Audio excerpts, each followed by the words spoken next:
All right, today I want to talk about all of the best new Nintendo Switch games that have either just come out or are coming out soon on the horizon, because if you've seen the latest Nintendo Direct presentation, you're probably well aware that we have a smaller game to look forward to in July. Luigis Mansion 2 HD just dropped, and outside of that, we're really waiting until September for Zelda Echoes of Wisdom for like a new major first-party Nintendo title, but there are some notable ones that are coming out in between those times, and also some that just launched, including Luigis Mansion 2 HD, that I do want to highlight in this video. So we'll get on the same page with all of that. Before we do, make sure you like, subscribe, and turn on your bell notification to join Sunbro Nation if you're new here. And with that, I want to hop right over to releases.com, where you can see the following info on screen with all of the major releases on the Nintendo Switch for new games broken down week by week. I will have the link to this website in the description down below should you want to go through this list yourself, because it's a pretty nice format. They include a trailer for each game and also like a brief description of them. But right at the top of the list, we do have our big first party Nintendo Switch release for the month of June, which is none other than the Luigi's Mansion 2 HD.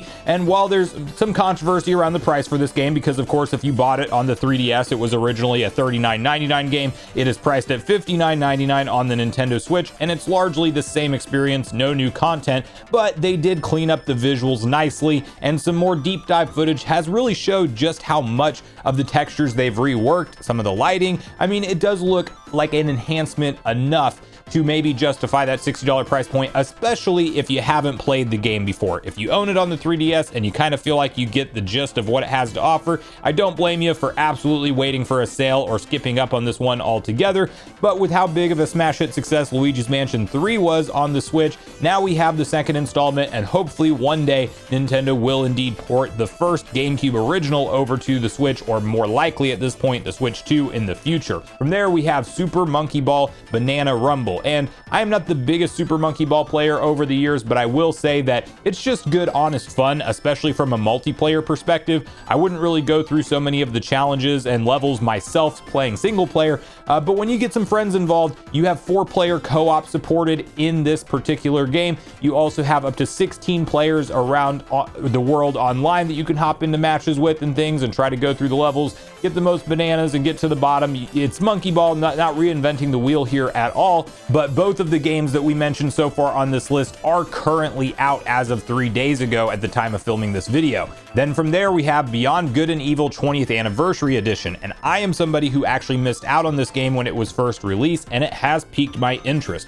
When I look at the gameplay style, and I haven't deep dove reviews yet, but it definitely reminds me of kind of like a Star Fox Adventures type of experience from a gameplay perspective. I could be wrong on that, and I don't know a whole lot of what the game has to offer, but action adventure, some platforming, some combat, some sneaking around. I believe you're kind of like a secret agent type of setup here from the character and story perspective, and it looks like it's one of those cult classics that from a sales perspective did not perform very well when it was originally released in 2003, if I'm not mistaken. But with this re-release, a lot of the cult fans have been waiting for this to come back, that have been a huge, singing this game's praises. Well, it's here now with the 20th Anniversary Edition, and I believe we recently got confirmation that there will be a Beyond Good and Evil 2. Don't quote me on that for sure, but I'm pretty sure I read that headline somewhere browsing through different news articles. So good one for classic fans to return to the series with a fresh coat of paint and an HD remaster of a fan classic, and maybe a new exposure for the series that it's never seen before,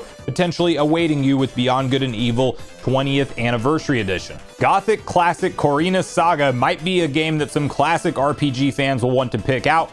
These are two iconic RPGs from back in the day. They definitely look dated.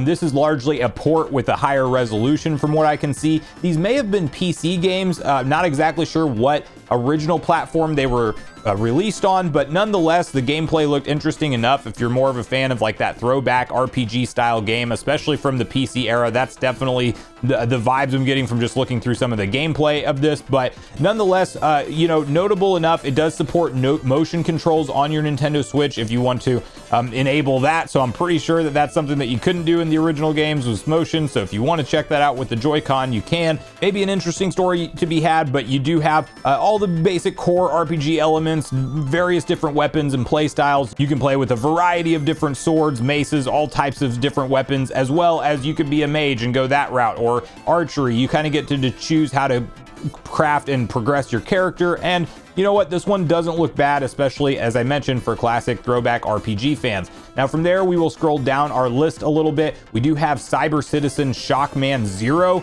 on the Nintendo Switch coming out, which is just kind of a fun looking one, definitely more on the indie side. This is out on July 5th, but you know, gives me a little bit of that Mega Man type of progression and presentation from the looks of things, so maybe worth checking out for more of the indie fans out there. Ace Combat 7 Skies Unknown will be launching on July 11th, and this was kind of a surprise announcement for it to come to the Nintendo Switch. I remember it just randomly dropping one day. I have not gotten into any of the Ace Combat games myself, but I do know they have a decent sized fan following online, so look into the reviews as we inch closer towards that. It does look fun for people that are a fan of, you know, space simulator shooters. If you like fighter jets, you're probably going to like this game if you're super into that kind of stuff. Bandai Namco published, and again out July 11th on the Nintendo Switch. Darkest Dungeon 2, you guessed it, is the sequel to Darkest Dungeon, and I do know that the more I've talked about this game in my last sale video, because it was a free trial on the Nintendo Switch Online service for Switch Online members, you could technically download it and play through the whole thing. That's probably wrapped up by this point,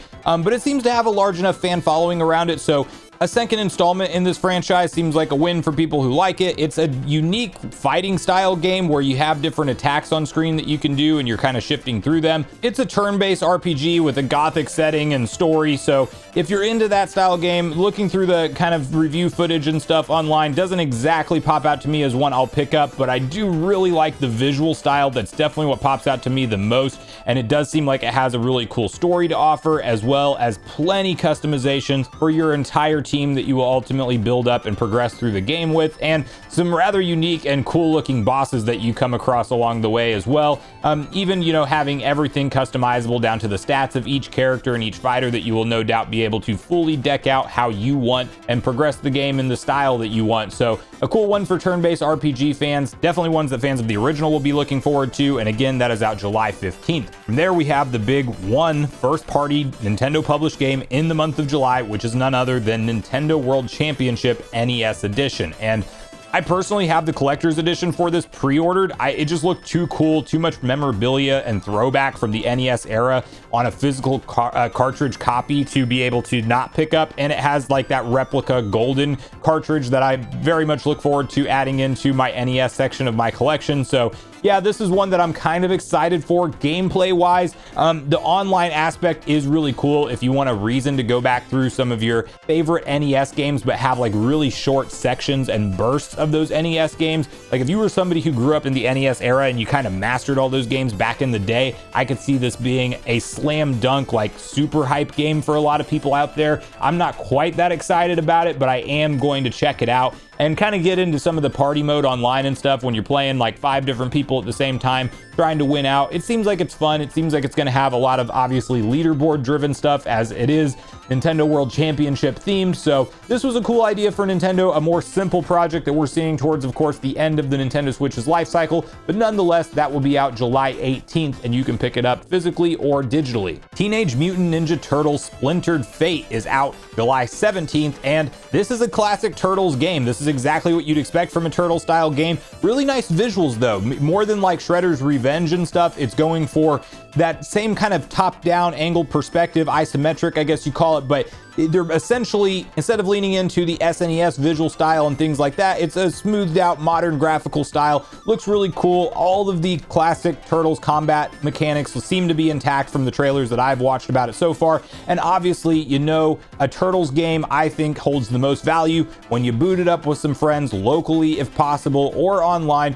and you just go through and progress the entire story together. It is a classic beat 'em up hack and slash type of game that you'll no doubt come across numerous different tough challenging bosses. You can absolutely play the game single player, but I definitely think co-op will be where the most fun is to be had, and so this one is a exciting one for hack and slash beat 'em up fans, and again, that will be out on July 17th. We don't get Gran Turismo on the Nintendo Switch, but we do have Hot Lap Racing out July 16th, and for racing fans out there, felt like at least mentioning this one. It is definitely more of a realistic racing simulator. We have a lot of these from kind of back in the day on the Nintendo Switch, but we don't always see a ton of support for new ones. It looks visually impressive enough. It's not going to be ultra realistic when it comes to the visuals. Obviously, we're running on 7+ year old hardware, and really older than that if you look at the origin of the Tegra X1. Anyway, that's neither here nor there. This is out on July 18th, so racing fans maybe pay attention to Hot Lap Racing on Nintendo Switch. One Piece Odyssey is out on July 26th on the Nintendo Switch. I am not a One Piece fan myself. I am an anime fan, however,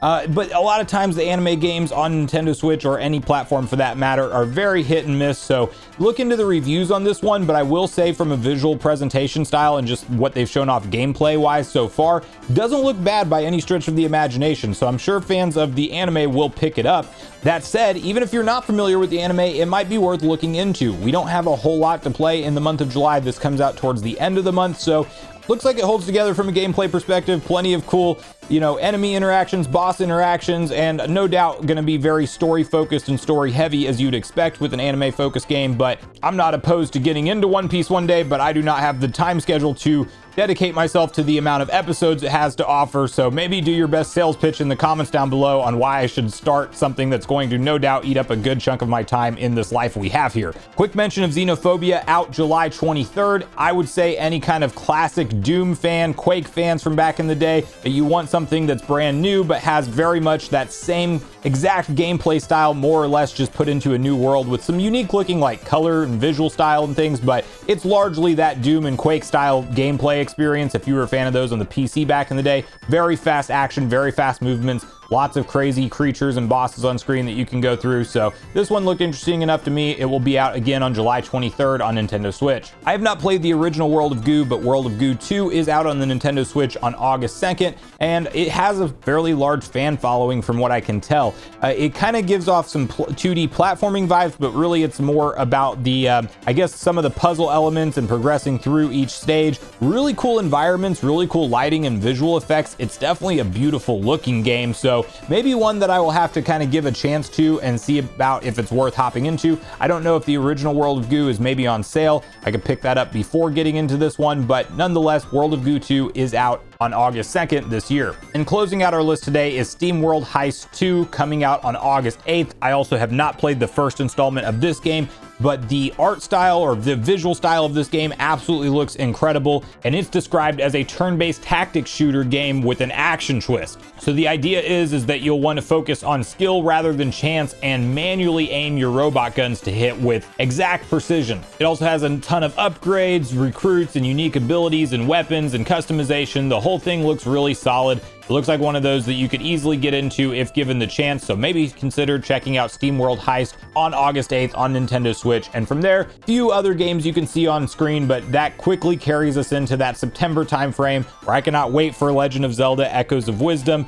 We will wait on talking about any of that stuff. Also, honorable mention, Disney Epic Mickey Rebrushed, which I will be picking up. That is also out September 24th, but not going to spend time on that because we'll probably wait until we get a little bit closer and do some deep dives into the September time games and maybe even some of the end of August ones as well. But let me know in the comments down below if you're planning on adding in any new Nintendo Switch games that are just recently released or ones that are upcoming to your Nintendo Switch collection over the summertime. So thanks so much for watching the video today, everyone. Make sure you share all your thoughts and feelings in the comments down below before you leave, regardless if we agree or disagree. Also, make sure you like, subscribe, turn on your notification bell, and I will see you guys in the next video.